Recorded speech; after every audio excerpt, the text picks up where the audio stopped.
¿Cómo están de frío? No hace frío. Es decir, decía una persona, dice, no hace frío, nomás que la gente no sabe cómo vestirse. En España dice, envuélvete como cebolla, ¿verdad? Una y otra vuelta. Vamos a abrir nuestras Biblias en el Evangelio de Lucas, capítulo 7. Muchísimas gracias. Aunque me agüite. El hermano ya se lo ofreció. Gracias, hermano. Lucas, capítulo 7. Evangelio de Lucas. Escrito por el médico amado. El Evangelio de Lucas es uno de los más prolijos. Precioso este Evangelio. Todos son preciosos, por supuesto. Cada uno tiene su particularidad. Versículos del 1 al 10. Voy a pedirles que participen. Creo que en algún momento, me imagino que lo han hecho. Yo leo un versículo, ustedes leen el siguiente y así nos reunimos en el versículo 10. Lucas capítulo 7, versículos 1 al 10. Dice el 1: Después que hubo terminado todas sus palabras al pueblo que le oía, entró en Capernaum.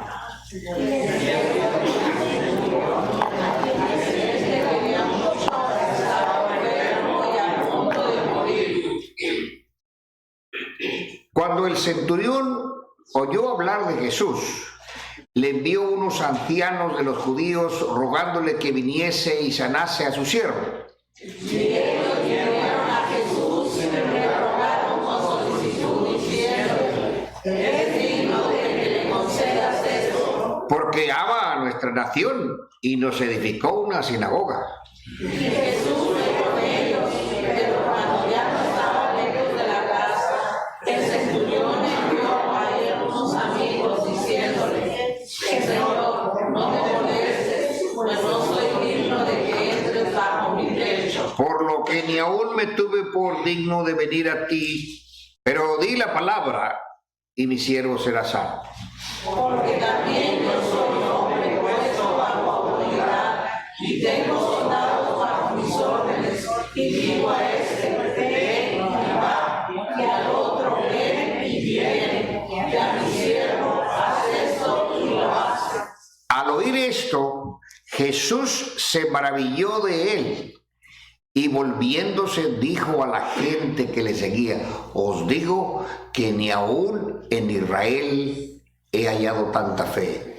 Y al regresar a casa, los que habían sido enviados hallaron sano al siervo que había estado enfermo.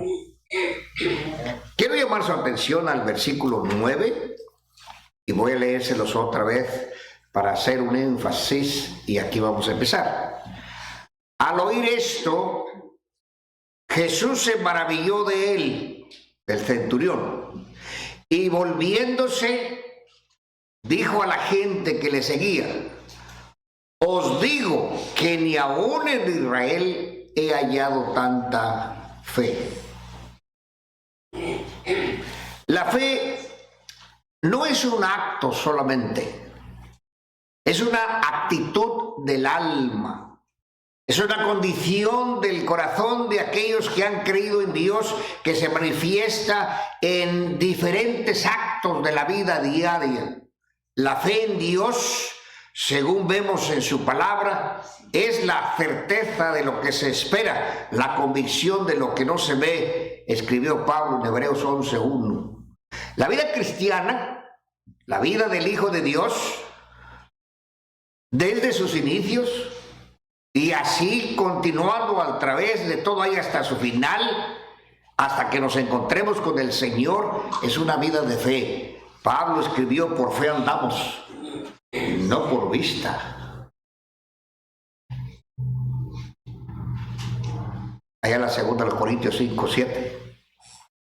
Hay un proceso que a veces algunos grupos y algunas gentes rompen, en cuestiones de estas tres condiciones. Hechos, o sea, la realidad de las cosas, la fe y las obras.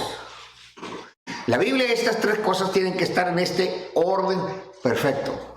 Conocemos los hechos, conocemos qué dice la Biblia, tenemos fe en esos hechos y luego obramos en consecuencia.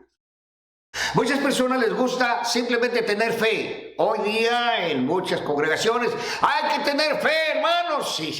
Espera, un momento. ¿Es fe en la palabra de Dios o en Dios? No es solamente la fe suelta ahí nada más, ten fe. No. Es fe en su palabra, fe en Dios, que es en un cierto sentido lo mismo. Hablábamos de eso, de la palabra, que Jesucristo es la palabra. Tenemos fe en Él, tenemos fe en su palabra. Pero tenemos los hechos, tenemos la fe y entonces obramos en consecuencia. La palabra griega pistis, y no creo que yo sé mucho griego, pero ahí me enredo un poco de vez en cuando con el griego, se tradujo fe, y el verbo correspondiente, pisteo, aparecen unas 500 veces en el Nuevo Testamento. Lo que da la medida de la importancia desde el principio, como hemos señalado arriba, como parte de la vida o esencia de la vida de los hijos de Dios.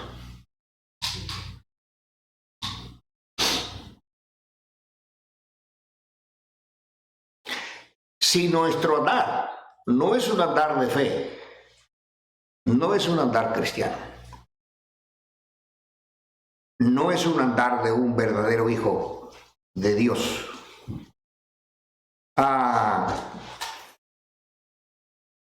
Se pueden distinguir dos aspectos relacionados con el uso de estas palabras. Un movimiento del ser humano en el que entra tanto la inteligencia como la voluntad. Porque nosotros tenemos fe no en cualquier cosa, sino en hechos. Por ejemplo, algunos dicen, ¿ustedes creen que van a resucitar de los muertos? No, uno se muere y se acabó todo. Hay un hombre que escribió un libro que se llama Evidencia que exige un veredicto. Este hombre lo escribió porque estaba estudiando para probar que Jesucristo no resucitó de los muertos. Terminó no solamente creyendo eso, sino siendo salvo. Porque la evidencia más grande de la resurrección nuestra es la resurrección de Cristo. Y la evidencia de la resurrección de Cristo es que nosotros no tenemos un sitio donde ir a asomar una piedra o un sitio, una cosa, porque no está sepultado allí, porque resucitó. Dicen los ingleses, es risen. Resucitó. Y esa es la evidencia más grande, visible, es un hecho. Y nosotros tenemos fe en ese hecho. Y Pablo dice que resucitaremos. Escribe todo un capítulo, el capítulo 15 del libro de 1 Corintios, para no probar, sino simplemente mostrar las pruebas de que resucitaremos con Cristo. ¿Vamos a morirnos? Pues a lo mejor sí. Pero eso no importa, porque tenemos una fe en el que es la resurrección de la vida, como le dijo a Marta, ¿verdad? Y a María, yo soy. Tenemos fe en eso. Hemos tenido fe en el sacrificio de Cristo.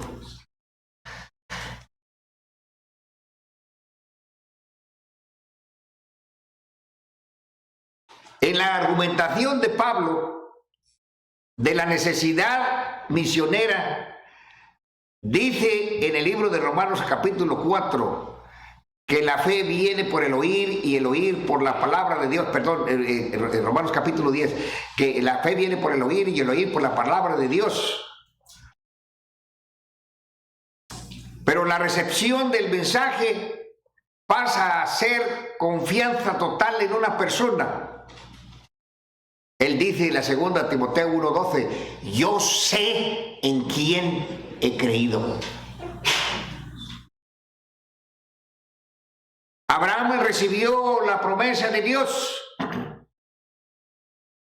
y esperó 25 años el cumplimiento de ella, el nacimiento de Isaac.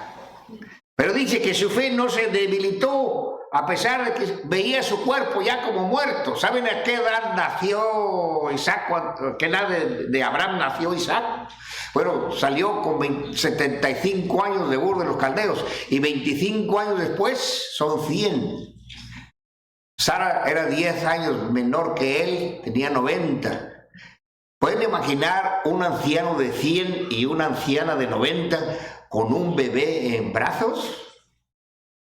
Es un poco difícil, ¿verdad? Pero dice que sucedió porque creyeron la palabra del que todo lo puede.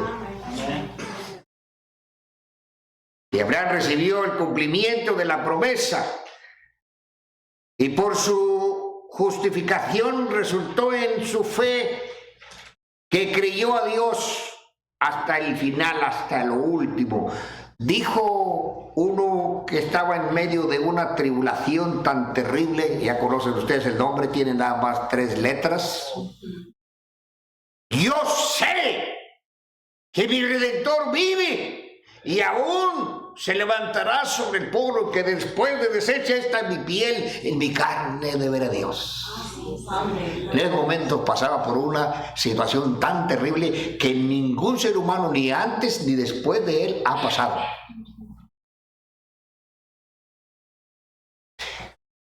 ¿Cómo andamos con ese asunto de la fe? La fe es el gran medio de la salvación en todos sus aspectos.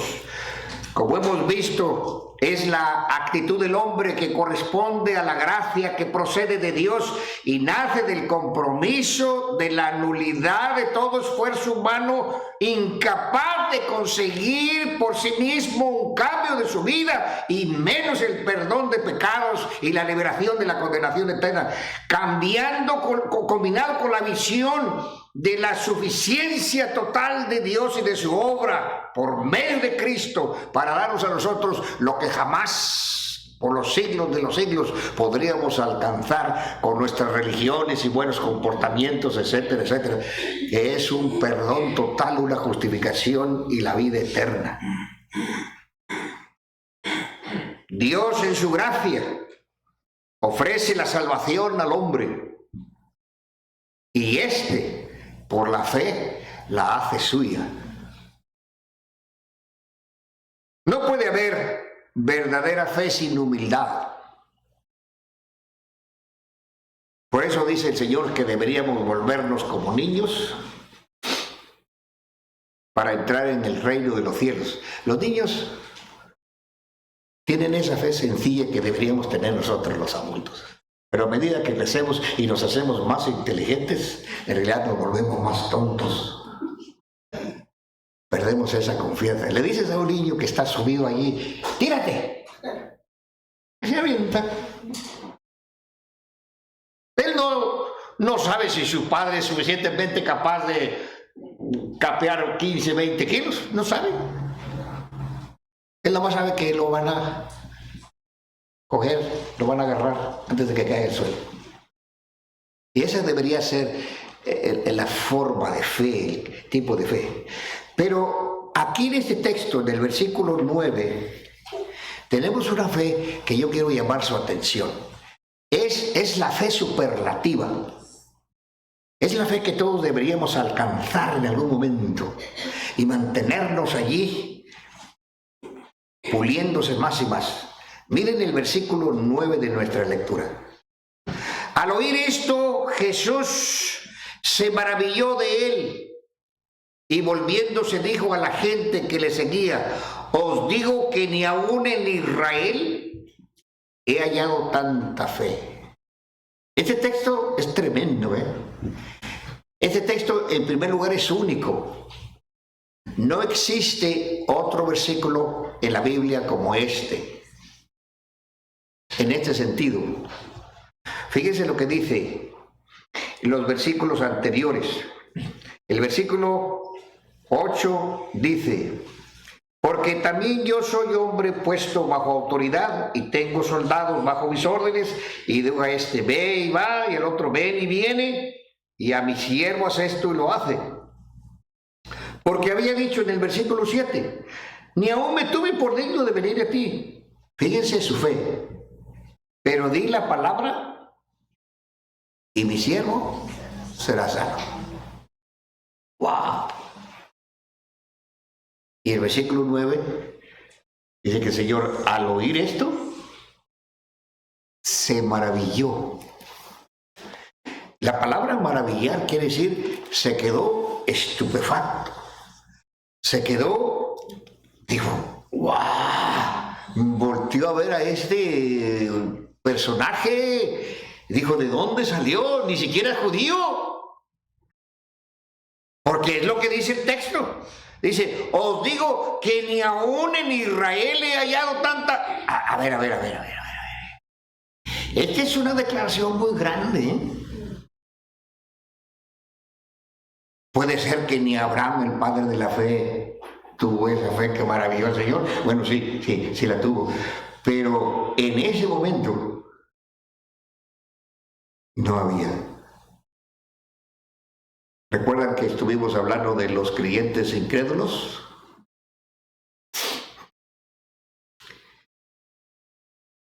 Hoy en la mañana, en la primera hora. Y yo te voy a hacer una pregunta. ¿Tu fe es capaz de impresionar a Dios? ¿O no le impresionas ni a tu mujer, o a tu marido, o a tu hijo, o a tu papá, o a tu vecino? Ese que va a tener fe. ¡Wow!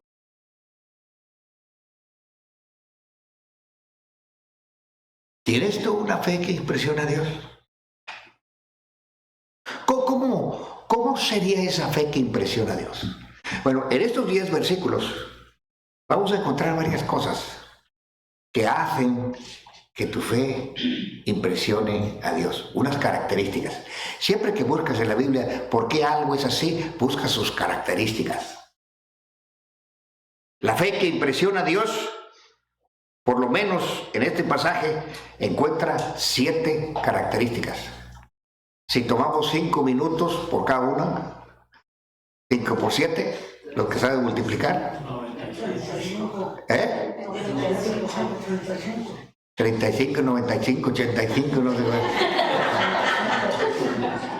Y si tomo 10 minutos, 70 minutos, más de una hora.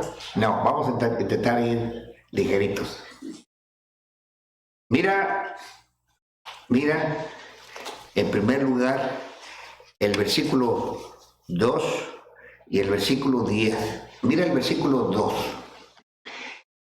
El siervo de un centurión a quien éste quería mucho, estaba enfermo y a punto de morir. Versículo 10. Versículo 10. Y al regresar a casa, los que habían sido enviados hallaron sano al siervo que había estado enfermo. Algunas puntualizaciones. Primero, el que está hablando es un centurión.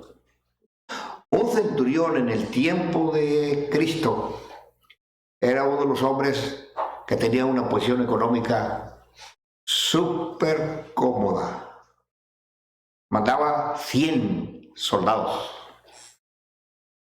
Y no solamente recibía su salario, recibía muchas prebendas de la gente de alrededor, porque era un centurión, había que estar bien con él. Él podía comprar siervos como comprarse zapatos. Este ya no sirve, tíralo, cómprate otro.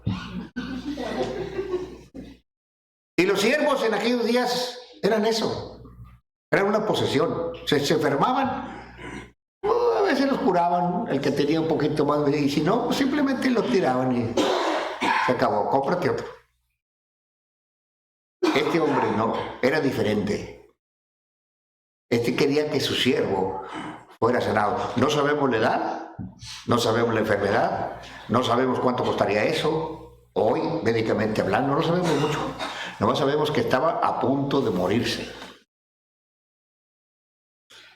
Así que la primera característica de un hombre de fe, y es este centurión, la primera característica es que el que tiene esta clase de fe ama a los que generalmente nadie ama.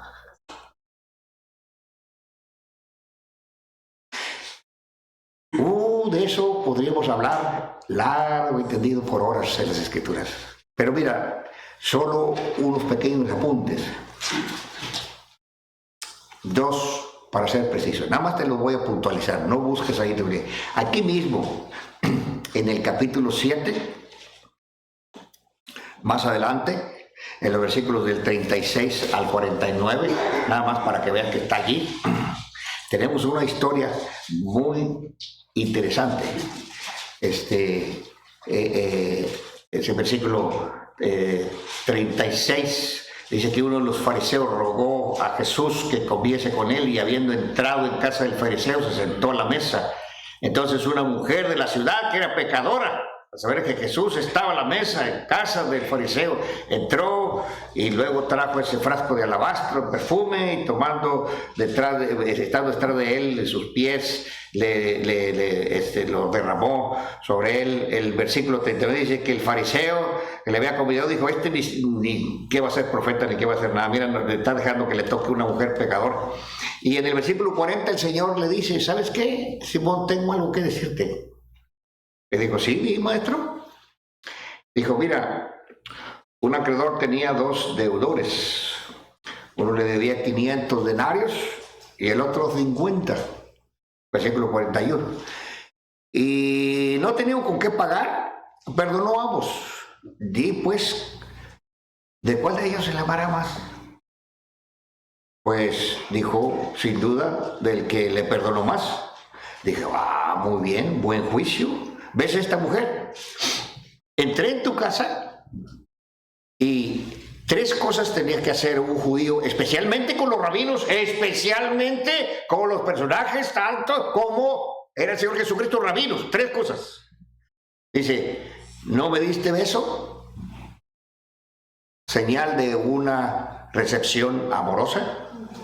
¿No me lavaste los pies? Y no me diste aceite para ungirme. Y esta mujer, desde que entró, no cesa de hacer estas 3 cosas. Por eso sus pecados le son perdonados.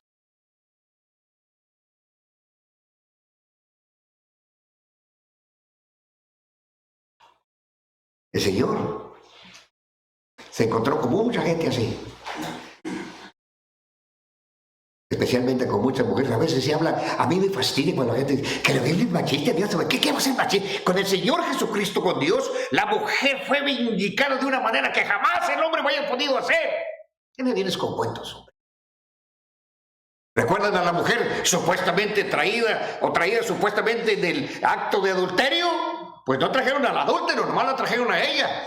Y el Señor dijo: el que de ustedes se identificado tiene la primera piedra. Y no estaba escribiendo en tierra. Bueno, por cierto, yo no sé qué está escribiendo en tierra, a ver si alguno me ayuda a encontrar qué está escribiendo en tierra. Yo he estado investigando toda la vida y todavía no encuentro qué está. Yo creo que hasta lleguemos a la presencia del Señor. ¿Qué estabas escribiendo?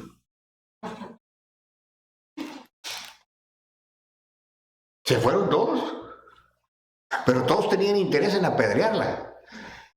Y el único que tenía el derecho de hacerlo y juzgarla para condenarla era él, y no lo hizo. Dijo: yo no te condeno, vete y no peques más.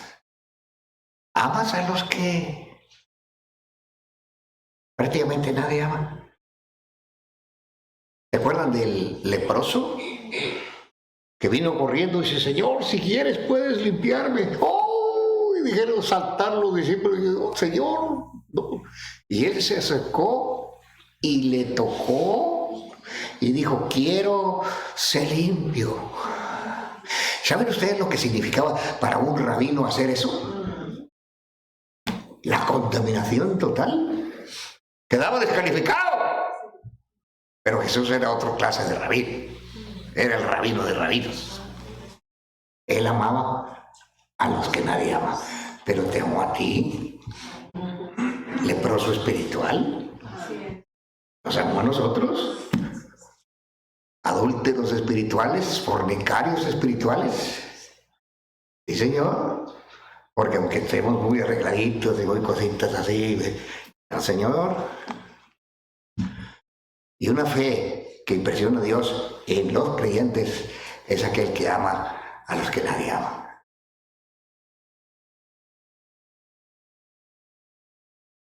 Amar a los perdidos en cualquier parte del mundo. Qué bonito que estáis haciendo este trabajo. Los invito a amar a los españoles. ¿Saben que hay una aversión en América Latina? En cierta medida subyace una aversión en contra de los españoles. Pero los españoles nos trajeron el idioma más bello del mundo. El español es el que se va a hablar en el cielo.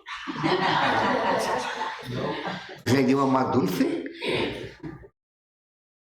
más completo.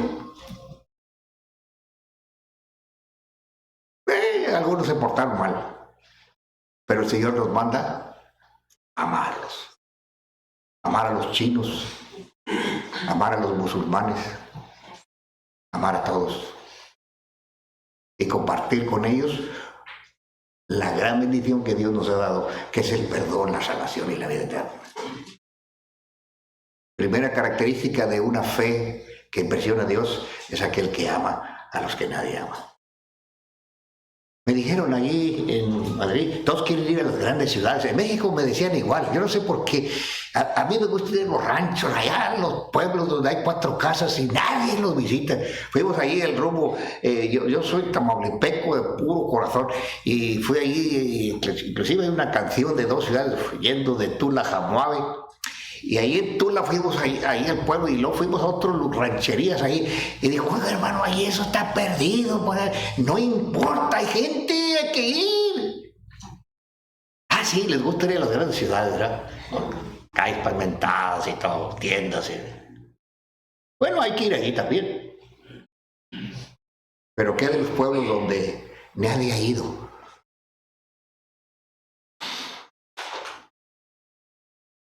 Segunda característica.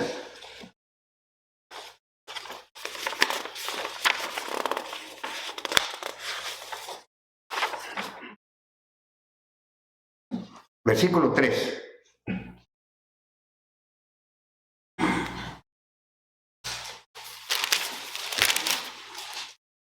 Lucas, capítulo 7. Cuando el centurión oyó hablar de Jesús, le envió unos ancianos de los judíos rogándole que viniese y sanase a su siervo. ¿Cuál fue la primera característica? Amar a los que nadie ama. Segunda característica, buscar siempre el bienestar de otros. ¿Se ha fijado que nosotros casi siempre, dice el dicho, arrimamos las ascuas a nuestra propia sardina? En casi todas las cosas, por descontado, siempre estaba buscando primero mi beneficio. Hay unos dichos que dicen, están más cerca mis dientes que mis parientes. Desgraciadamente, aún en las cosas espirituales sucede lo mismo. Pero buscar el bienestar de otros hasta suena como tonto. Algunos andan menospreciando a los que se preocupan por los demás, pero ¿buscas tú el bienestar de otro o solo el tuyo? El texto dice que este centurión buscaba el bienestar de su siervo enfermo. Así que esta es la segunda característica, cuando buscas el bienestar de otros. Es una actitud constante de nuestro Dios. Y el Señor nos lo enseña en su palabra. No pierdan esa porción, vayan conmigo si pueden, sin perderse, o si tienes nada más oídos, escríbelo y luego lo puedes mirar después. En la 1 Timoteo capítulo 2, versículos 1 al 4, dice, exhorto ante todo, 1 Timoteo 2, 1 al 4, exhorto ante todo que se hagan rogativas, oraciones, peticiones y acciones de gracia por todos los hombres, por todos los reyes, por los que están en eminencia, para que vivamos quieta y reposadamente en toda piedad y honestidad, porque esto es bueno y agradable delante de Dios nuestro Salvador, el cual quiere que todos los hombres sean salvos y vengan al conocimiento de la verdad. ¿Ves cómo Dios se interesa por todos, por otros, por los demás? Le interesó tanto que no escatimó ni a su propio hijo para dejarlo morir en la cruz. Debería ser la actitud constante en nuestro propio corazón, pero es lo contrario muchas veces en nuestra actitud. Ahí en el libro de Filipenses, que estábamos nosotros mirando ese pasaje de 4:18, pero ahora en el capítulo 2, versículo 19, dice así: espero en el Señor Jesús enviaros pronto a Timoteo, para que yo también esté de buen ánimo al saber de vuestro estado, pues a ninguno tengo del mismo ánimo y que tan sinceramente se interese por vosotros. Y lo que viene es peor, dice, porque todos buscan lo suyo propio, no lo que es de Cristo. ¡Wow! Pablo batallaba con eso, con los colaboradores. Sí, hacían trabajo bueno en algún cierto sentido, pero ¿saben? Estaban pensando más en sí mismos. El centurión estaba interesado en su siervo. A veces tenemos nosotros lo que yo he llamado el síndrome de Jonás. Dios le dice a Jonás que vaya a Nínive y les hable y les diga que de aquí a 40 días Nínive va a ser destruida. En realidad Dios quería que se arrepintieran, pero les da ese mensaje de juicio. Y Jonás no quería ir, primero porque toda esa gente eran gentiles que venían y les invadían cada vez que tenían cosechas, les dejaban pobres, hacían un montón de desaguisados y dicen: Señor, si los vas a matar, acábalos ya de una vez. Él estaba contento con su mensaje. De aquí a 40 días Dios va a destruir y tal. Le gustaba su mensaje. Lo que no le gustó fue que se arrepintieran y luego el Señor los perdonó. A veces tenemos ese síndrome de Jonás. No nos interesamos por la demás gente. Hermano, ¿te interesas por los incrédulos en tu trabajo? Hermanos, hermanas, ¿se interesan ustedes por los vecinos que no son salvos? Algunos dicen: ese es un hombre tan duro que nunca se va a convertir. Bueno, eso tú no lo sabes. Y si no se convierte, de todas maneras, ve y llévale una tartita el día de su cumpleaños, alguna cosa. Y a veces te dicen: a mí ni me gusta la crema. Bueno, pues ahí se lo regala usted a otro. Pero feliz cumpleaños, oiga. ¿Sabe? Contra el amor poquito se puede hacer. Y no encuentro yo dureza tan grande que cuando tú te interesas por ellos, no se suavicen un poco. La fe que impresiona a Dios es la que se interesa por otras gentes, no solamente por uno mismo. Aquí en Lucas, en el capítulo 10, no pierde la porción ahí del capítulo 7. En el capítulo 10, para dejar este punto ya, versículo 25, fíjense lo que dice. 10:25. Miren lo que dice la palabra de Dios aquí. He aquí un intérprete de la ley se levantó y dijo para probarle: Maestro, ¿haciendo qué cosa heredaré la vida eterna? Él le dijo: ¿qué está escrito en la ley? ¿Cómo lees? Y aquel respondiendo dijo: amarás al Señor tu Dios con todo tu corazón, con toda tu alma, con todas tus fuerzas y con toda tu mente, y a tu prójimo como a ti mismo. Él le dijo: bien has respondido, haz esto y vivirás. Pero él, queriendo justificarse, siempre pasa alguno, siempre hay uno así, ¿verdad? Así mismo dijo Jesús: ¿y quién es mi prójimo? Respondiendo Jesús dijo: un hombre descendía de Jerusalén a Jericó y cayó en manos de ladrones, los cuales le despojaron e hiriéndole se fueron, dejándole medio muerto. Aconteció que descendió un sacerdote por aquel camino y viéndole pasó de largo. Asimismo un levita llegando cerca de él y viéndole pasó de largo. Pero un samaritano, el Señor siempre usó a los samaritanos para chinchar a los judíos. Los samaritanos eran medio judíos, medios gentiles, y muchas veces usó ejemplos así. Dijo, era un samaritano.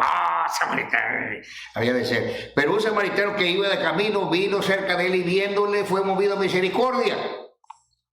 Y acercándose vendó sus heridas, echándoles aceite y vino, y poniéndole sobre su cabalgadura, en su cabalgadura le llevó al mesón y cuidó de él. Al otro día al partir sacó 2 denarios, que es el salario de 2 días, y se los dio al mesonero y le dijo, cuídale, y todo lo que gastes de más yo te lo pagaré cuando regrese. Parece que el mesonero ya conocía a este hombre que pasaba seguido por allí. ¿Quién pues de estos 3 te parece que fue el prójimo de que cayó en manos de ladrones?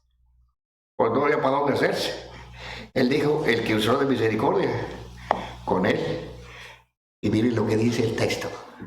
Entonces Jesús le dijo, ve tú y haz lo mismo.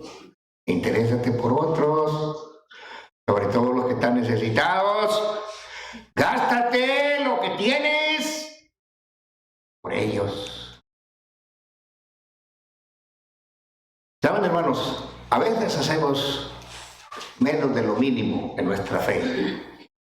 Pero esta es la segunda característica. ¿Cuáles son las 2 primeras de una característica de una fe que impresiona a Dios? ¿Cuáles son? La primera, amar a los que casi nadie quiere. Segunda, interesarse por los demás, independientemente de su necesidad. Número 3. Vean el versículo 4.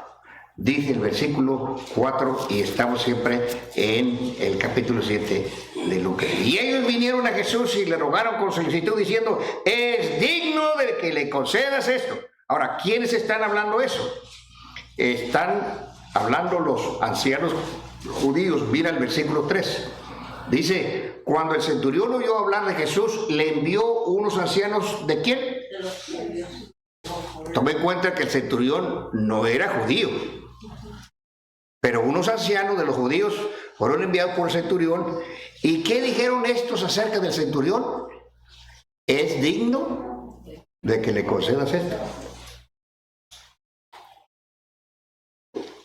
La fe que impresiona a Dios te hace ser conocido por la gente que ni siquiera es afín a ti.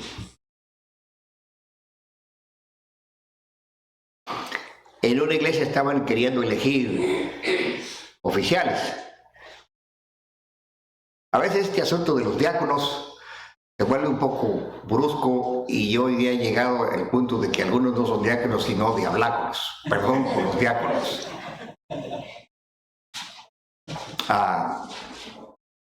Pero estaban eligiendo unos diáconos. Y el pastor fue visitado por otro pastor. Le dijo, hermano, sé que estás eligiendo unos diáconos. Dice, no le preguntes a la iglesia, porque reunió la iglesia para ver si estos hermanos que estaban eligiendo eran buenos para diáconos. Dice, vete a la casa de cada uno de ellos y pregúntele a sus vecinos y a su familia, a ver qué dicen de él. Y luego ya entonces ves si los eliges o no. Es otra cosa, ¿verdad? Muy diferente. Muy diferente. ¿Qué dice la gente de ti? Bueno, no podemos cargar todas las tintas, porque a veces la gente es chismosa, habladora de lo que no debe y lo que no sabe, ¿verdad? Pero a veces sí, especialmente la familia.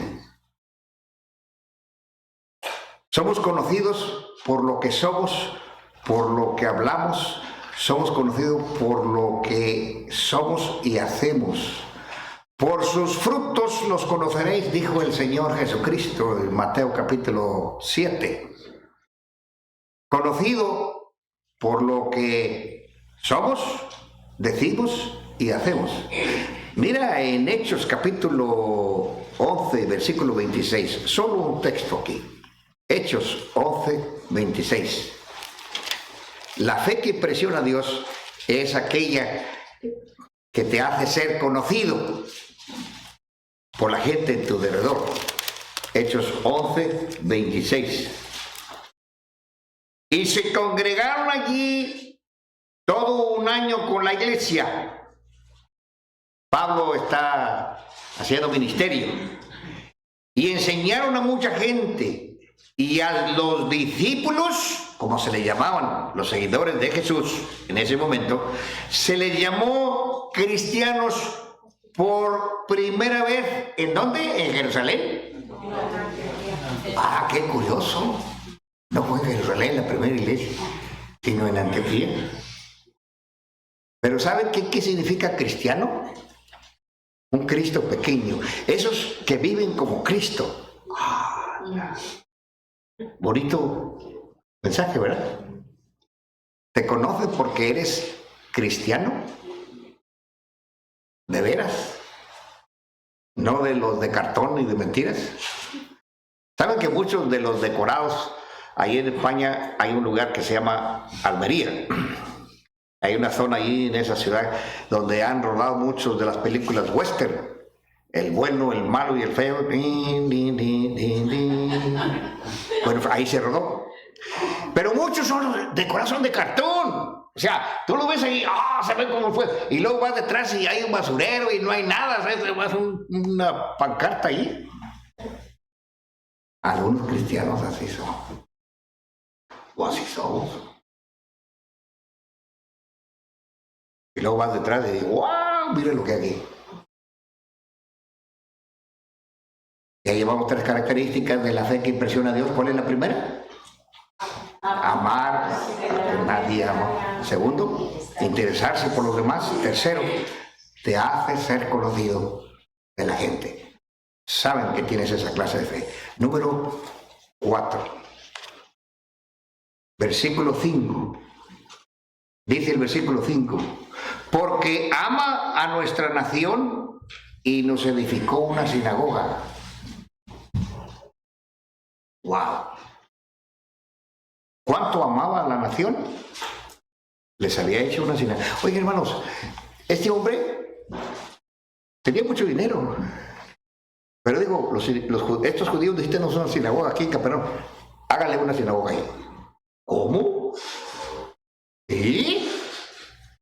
Es un edificio. Ahí en España hay varias sinagogas. Ahí en Toledo hay una que se llama de tránsito, está en función. Ustedes lo ven y parece que entran ustedes aquí. Es un templo como los nuestros. Este hombre pagó de su bolsillo la edificación de un sitio donde se reunían los judíos. Así que la fe que impresiona a Dios te hace tener amor por otras razas. Él no era judío, él era gentil, es más, era un oficial romano. Le interesaban un pepino los judíos a los romanos, pero a él no. A él sí le interesaban. Y él quería mostrar verdadero amor. ¿Qué tan grande era ese amor? Dice, ¿nos edificó una sinagoga? ¿Ya dirás tú? ¿Ya me dirás?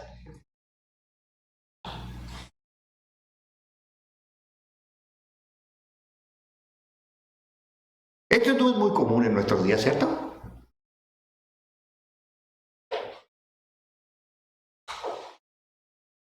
Un hermano que está buscando un templo por allá en Naples. Y había una edificación ahí que querían comprar. Tienen más o menos el dinero. Pero los dueños, que son no sé qué cosa, una cosa rara, cuando se enteraron que era para una iglesia evangélica, dijeron, no, dice, no se vende. Oye, pero el cartel, no, lo quitamos. ¿Qué? Sí, no quieren.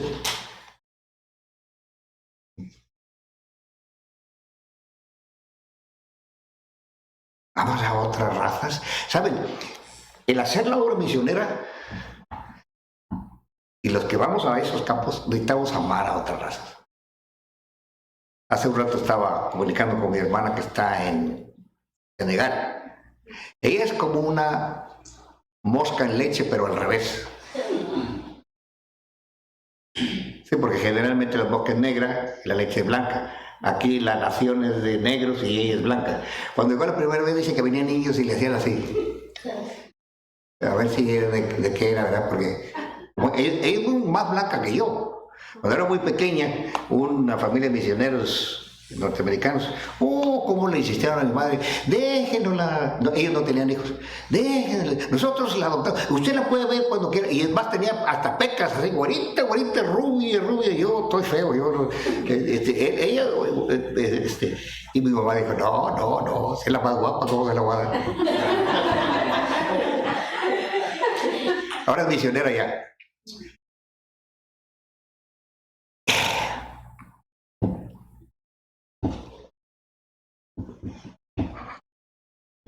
Me llama la atención cuando abraza a esos niños que parecen un carboncito, dicho con todo respeto, y los aprieta, los abuelos. Los quiere. Ella es viuda. Y pues sí le apoyan algunas iglesias, pero ella casi va con su propio dinero. Ya. Y si algo se necesita hasta lo que no tiene.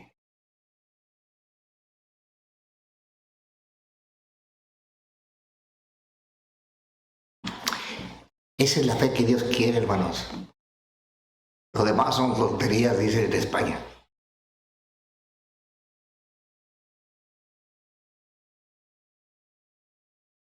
Hay unos 10,000 grupos étnicos que aún no han recibido el Evangelio.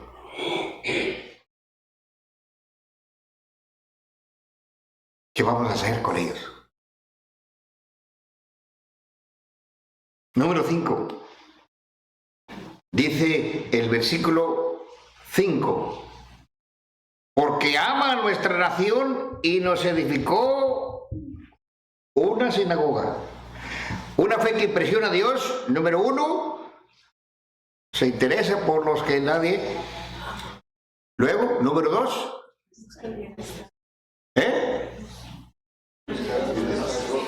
Sí. Número 3. Ajá. Número 4. Amor por otras razas. Y número 5. Te hace dar a la obra de Dios hasta que la gente se queda admirada. ¿Qué va a darle su sangre? Fíjate lo que dice allí. Ama a nuestra nación. Nos edificó una sinagoga. ¿Cuánto dinero les dio? No sé cuánto costaría construir un edificio en aquellos días, no lo sé. He tratado de investigar, pero no, ni me acerco, porque no sé.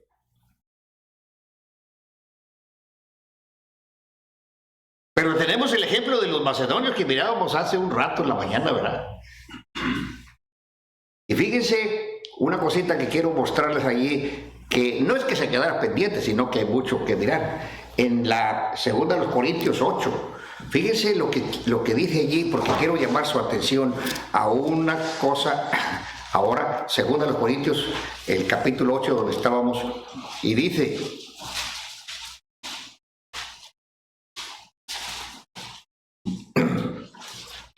asimismo, versículo 1, hermanos, os hacemos saber la gracia de Dios que se ha dado a las iglesias de Macedonia, y eran 3 en concreto, Cuando habla de las iglesias, habla de Filipos, Tesalónica y Berea, son 3.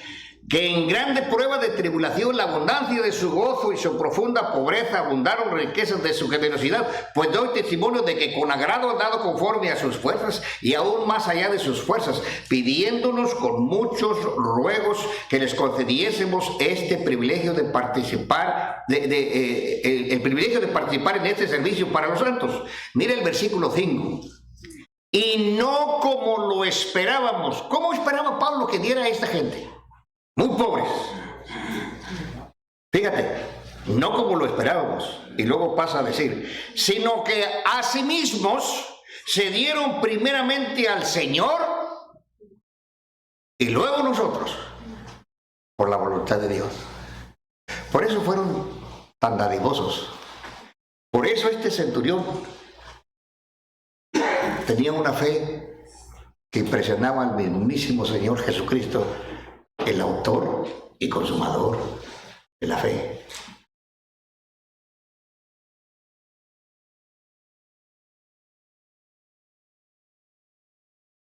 Qué ejemplo tan maravilloso el de los macedonios. La sexta, versículos 6 y 7, te hace ser humilde a pesar de todo. No andas allí ufanándote y vanagloriándote. Yo les construí una sinagoga, mira, yo ayudé a mi siervo. No lo publicas. Este centurión no lo publicó en Facebook, ni mandó WhatsApp, ni historias de eso. Bueno, no había, ¿verdad? Pero para aplicarlo en nuestro tiempo. Mira el versículo 6 y 7.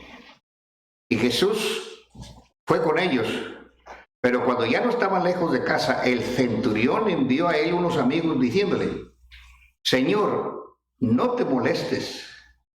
¿Qué habían dicho antes los ancianos judíos? Es digno de que le concedas esto. ¿Y qué dice él? Pues no soy digno de que entres bajo mi techo. Bueno, tome en cuenta que es un soldado. ¿Cuántas veces levantaría su espada para hundirla en el cuerpo de un adversario? No lo sé. Y posiblemente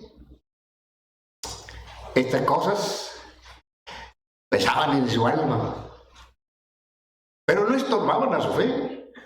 Al contrario, la hacían más grande, más humilde, más maravillosa. Una fe que llegó a impresionar al mismísimo autor de la fe.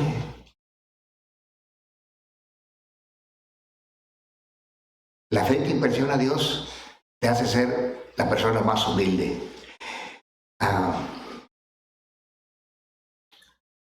¿Qué palabra tienes que decir? Y cuando la dices, desaparece lo que dices. Es para pensar, ¿eh? ¿Qué palabra tienes que decir? Y cuando la dices, desaparece lo que dices.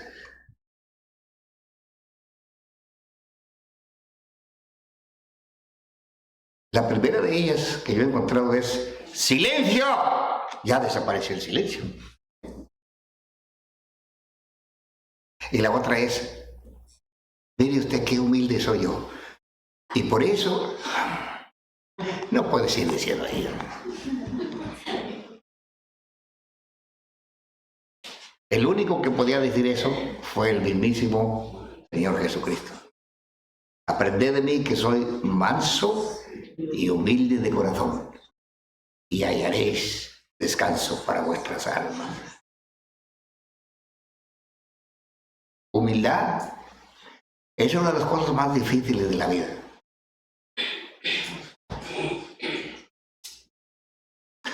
Humildad no quiere decir ser pobre. He visto pobres tan orgullosos, arrogantes y groseros como el que más de aquellos que tienen mucho y que se sienten que son la mamá de Tarzán. Pero he visto gente humilde entre los pobres y también entre los ricos, gente con mucho poder, con mucha posición, con mucho dinero y a la misma par con mucha humildad. A veces hasta me he sentido abrumado por las atenciones que nos presentaron. No tiene que hacerlo, dijo, hermano, es nuestro... Yo conocí al jefe en el lado mexicano de la inmigración. Y muchas veces ahí en Reynosa, cuando pasábamos los primeros viajes misioneros de regreso, trabajo misionero, él me decía: usted viene a Reynosa, usted viene a mi casa a hospedarse, cuidado y se va a otro sitio, cuidado, anda pagando hotel. Tenía una casona de aquí te espero en México y tenía otra en Estados Unidos. Hay una urbanización que se llama Cimarrón, las casas ahí creo que valen $2 millones. Usted se viene y se queda conmigo. Una humildad pocas veces vista. La fe que impresiona a Dios tiene esa clase de humildad. Y no la anda proclamando, simplemente vive así. Séptima y última, versículo 7. La fe que impresiona a Dios te hace confiar, y esta a mí me gusta más que las otras, te hace confiar plenamente en la palabra de Dios. Fíjense que este hombre pronunció unas palabras que yo rara vez he escuchado en algunos creyentes. Lee conmigo el versículo 7. Estamos en Lucas 7:7. Dice: por lo que ni aún me tuve por digno, léelo conmigo, porque ni aún me tuve por digno de venir a ti, pero di la palabra y mi siervo será sano. Luego después da un ejemplo, dice: mira, yo también soy hombre bajo autoridad y tengo bajo autoridad gente. Y le digo a este ve y va, y al otro ven y viene, y aquel otro hace y lo hace. Solo di la palabra. Encontramos algunas personas que dijeron esto. Pedro estaba en la barca y el Señor venía caminando. Que de noche. Digo: Señor, si tú eres, manda que yo vaya a ti. La mayoría, esos criticones baratos, Pedro se hundió en el mar, le falta fe. Bueno, yo pregunto, si Pedro tenía suficiente fe para dar unos pasos del mar, ¿cuánta fe tenían los que se quedaron sentadotes en la barca? Pues nada, cero. Él por lo menos tuvo fe para lanzarse allí, ¿verdad? El Señor Jesucristo le dijo: hombre de poca fe, ¿por qué dudaste? ¿No he dicho yo la palabra que vengas? Pero quitó su vista de Cristo y empezó a ver las olas y todo. Dijo: ah, caray. No quites tu vista de Cristo. Esa es la clave. Porque Él es la palabra viviente. Confiar en la palabra de Dios. Mira con fe en este libro, hermanos, y traspasa sus letras más allá, intenta encontrar el rostro de Cristo. Escudriñad las escrituras, porque a vosotros os parece que en ellas tenéis la vida eterna, y ellas son las que dan testimonio de mí. Este libro nos habla de Jesús, de Cristo, de nuestro Salvador. Fe en la palabra viva, fe en la palabra que se encarnó, y fe en las cosas que nos dijo. ¿Cuánto se sabe en Hebreos 4:12? Estaba yo en una clase cuando estaba en el seminario bíblico y el maestro estaba enseñando, y nos estaba hablando acerca de este versículo, Hebreos 4:12, y citó el texto. Porque la palabra de Dios es viva y eficaz, y más cortante que toda espada de dos filos, y penetra hasta partir el alma y el espíritu, las coyunturas y los tuétanos, y discierne los pensamientos y las intenciones del corazón. Y uno de mis compañeros estaba así como concentrándose, y de pronto suelta así como no fue grito, pero fue una voz alta, y dice: hace la vida cachitos. Y dice el maestro: ¿qué? No, sí. O sea, se había metido tanto en el versículo.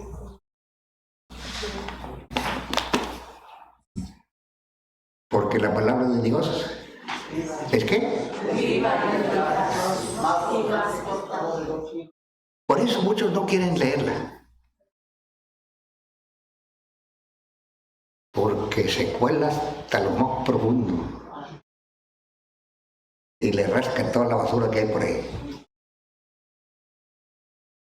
La fe que impresiona a Dios tiene plena confianza en la palabra.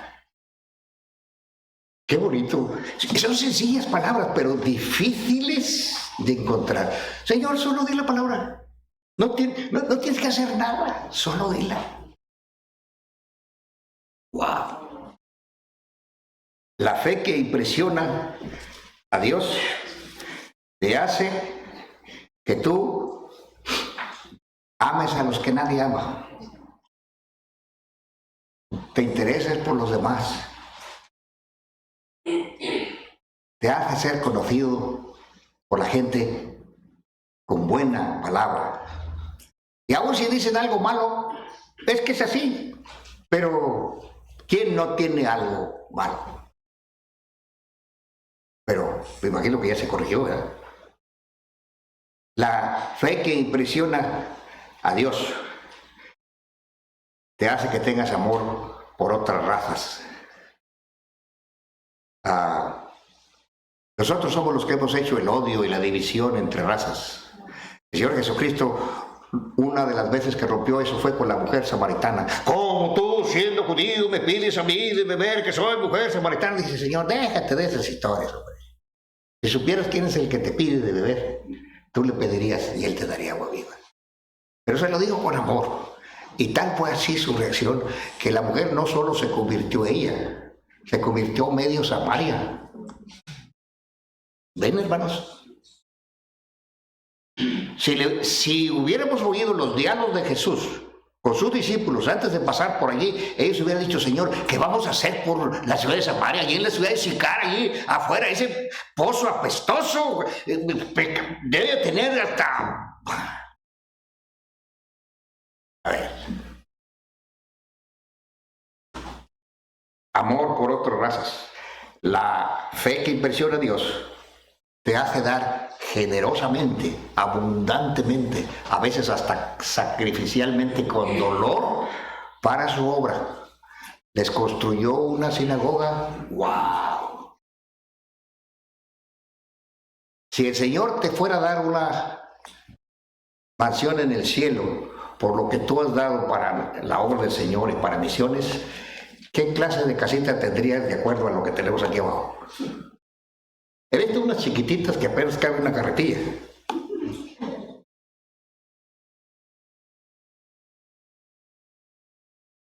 Tú me dirás, la fe que impresiona a Dios te hace ser humilde, y la fe que impresiona a Dios, por supuesto, te hace confiar plenamente en su palabra. Sin la fe no hay poder ni bendición en la vida del creyente. A veces tenemos una fe enfermiza. A algunos se les congela la fe en estos tiempos fríos y dice, pastor, no voy a ir porque está haciendo mucho frío. Pero tienes que ir al trabajo, haga frío o no haga frío, pues si no te echan. Y allí sí vas. Perdón. El mismo principio que nos une con Cristo para recibir la salvación mantiene el contacto con Dios a los efectos de todos los aspectos de la vida y del servicio cristiano, hasta el punto que Pablo declara, todo lo que no proviene de fe es pecado. A la fe que nos relaciona con Dios corresponde el amor que nos pone en contacto con el hombre. Así que la fe obra por el amor. Si la fe se debilita, se enferma, el contacto con Dios se obstruye y el poder divino en nuestras vidas no fluye ni se manifiesta en la vida del creyente. Por eso hay creyentes mediocres. Medio asisten, medio no asisten, medio leen, medio no leen, medio ofrendan, medio no ofrendan. Y cuando la tormenta recia, se esconden.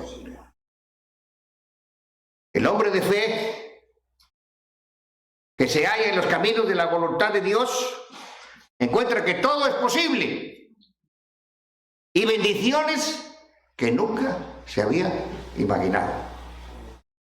Fíjate, ¿tú crees que este centurión, ahora que ya murió y está en el cielo, un día le vamos a ver y vamos a preguntarle algunas cosas?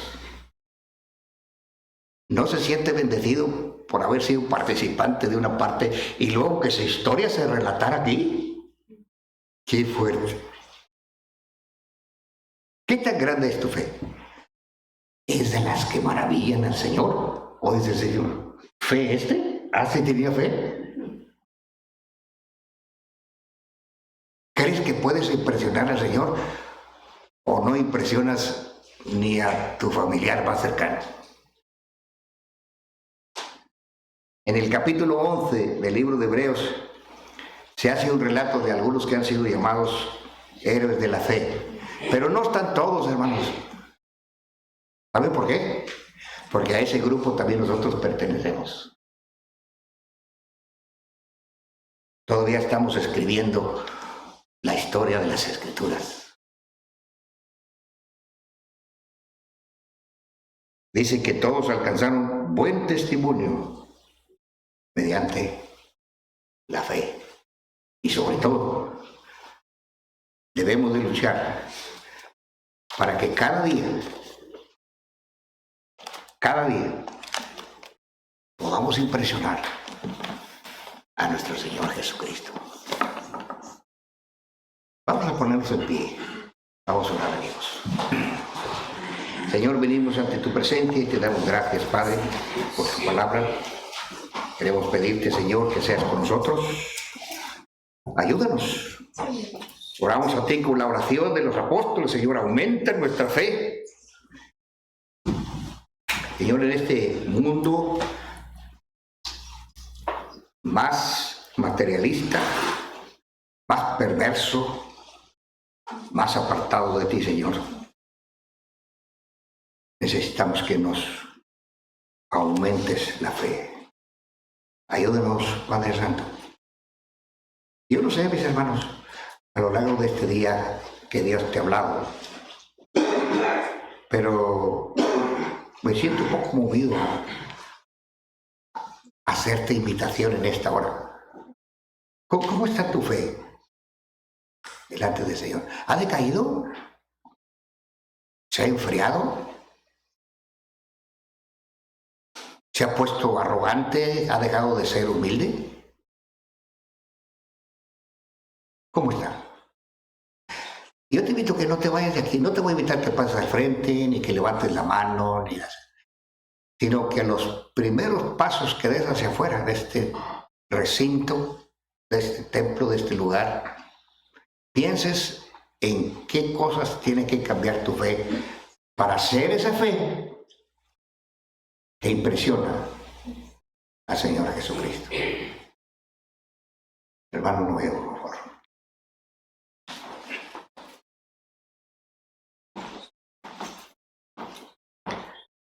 Antes de orar, quiero que pensemos en esto.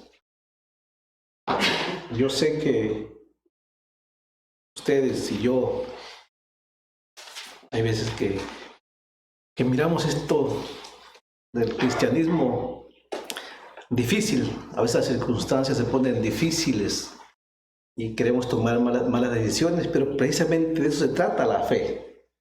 Cuando la situación se pone más difícil, en el contexto que quieras, sea la iglesia, sea la familia, el trabajo, no sé. Precisamente ahí es donde el Señor está pues probando nuestra fe, ¿no? Así es que las circunstancias nunca serán un impedimento, nunca, jamás, para que un creyente diga, pues no se puede, ¿no? No, en realidad, este asunto se trata de fe. Algún día cada uno nos presentaremos delante del Señor. Y ahí muchas excusas no pasarán a prueba, ¿ok? Muchas cosas de las que a veces ponemos como pretexto no pasarán ni la primera fase si lo hubiera, ¿no? Porque el Señor sabe que sí se puede seguir adelante confiando en Él, sin importar cuál sea la circunstancia. El Señor sabe que sí se puede. Entonces, pues vamos a orar sobre eso, que el Señor va a imponernos en las manos del Señor, que el Señor nos ayude y solo así. De hecho, hasta el día de hoy hemos llegado por esa razón. Y si el Señor hasta hoy en día nos ha guardado, pues lo seguirá haciendo, ¿no? Pero Él quiere que sigamos confiando, por supuesto. Hermano, piensa cuántos años tienes en el cristianismo. Y no ha sido fácil, ¿cierto? Esto es lo que enseñó Pablo a los hebreos también, que recordaran cuántas aflicciones habían tenido. Y si el Señor nos ha sostenido hoy, pues lo va a seguir haciendo. Amén. Lo va a seguir haciendo. Entonces simplemente sigamos confiando. Yo es lo que les puedo decir, sigue confiando. La cosa sí se pone difícil a veces, pero siempre ha sido difícil en realidad. Entonces vamos a orar. Como dijo el hermano Tomás, ahorita que salgas, antes de que se nos olvide, ¿no? Pues oremos por eso. Y vamos a orar y vamos a dar por terminado este servicio. Y los invitamos a los varones para el día martes a las 7 y también el día miércoles, que es el último día que está el hermano Tomás con nosotros, tomando parte en la palabra. Y vamos a aprovechar y que el Señor le use, y si el Señor le usa, que su palabra cause ese efecto en su corazón, para bien, para ser edificados. Así es que vamos a orar. Padre Santo, en el nombre de Cristo, Gracias nuevamente esta tarde por tu palabra. Y Padre, nosotros reconocemos que te necesitamos, Señor. Sí reconocemos que sí somos hombres de poca fe, pero alguna fe habrá, Señor, puesto que estamos aquí y puesto que la salvación es por fe y tú nos has salvado. Pero también reconocemos que nuestro caminar ha de seguir siendo por fe. Amén. Sí, Señor, así es que, Señor, estamos delante de ti y tú conoces si hay humildad, pero también ayúdanos a que seamos humildes, Señor, por favor. Que aprovechemos la predicación de tu palabra, Señor, por favor, úsala en cada uno de nosotros. Padre, especialmente te pedimos, yo quiero pedirte a esta hora, Señor, por mis hermanos que no están presentes, Señor. Tú les conoces, Señor, tú conoces cuáles son las luchas que ellos están enfrentando, las dificultades. Padre, ayúdales a que ellos tengan confianza en ti, que sigan adelante. Bendíceles en estas cosas. Y a nosotros que hoy estamos aquí, gracias Señor, porque has obrado, pero ayúdanos a no confiarnos, sino que sigamos confiando todavía. Señor, guárdanos de sentirnos superiores, Señor, no sé. Señor, que ahora que vamos a casa, que nos guardes en el camino, que mañana que estaremos en el trabajo, que nos guardes también, y que en cada oportunidad que tengamos, pongamos por obra, Padre, esta confianza que hemos puesto en ti. Por favor, ayúdanos. Muchísimas gracias, Señor. Obra en nuestros corazones, que en los días que faltan queramos aprovechar tu palabra y que en el tiempo que nos resta sobre esta tierra, que queramos servirte también. Y que cuando estemos en tu presencia, de alguna manera, Señor, pudiéramos estar contentos, satisfechos de alguna forma de que aprovechamos cada oportunidad. Padre, ayúdanos porque el tiempo se nos está acabando, lo sabemos. No solamente porque los tiempos son difíciles, sino que este cuerpo se está agotando cada día más. Padre, nos ponemos en tus manos. Gracias por la visita de nuestro hermano Tomás Gómez. Gracias por su esposa. Gracias por los hermanos que seguramente le han respaldado para poder hacer estos viajes. Y ayuda a esta iglesia de Benson, que también queramos ser de apoyo para con ellos. Gracias por todo en el nombre de Jesucristo. Amén. Hermanos, aprovechamos para saludarnos.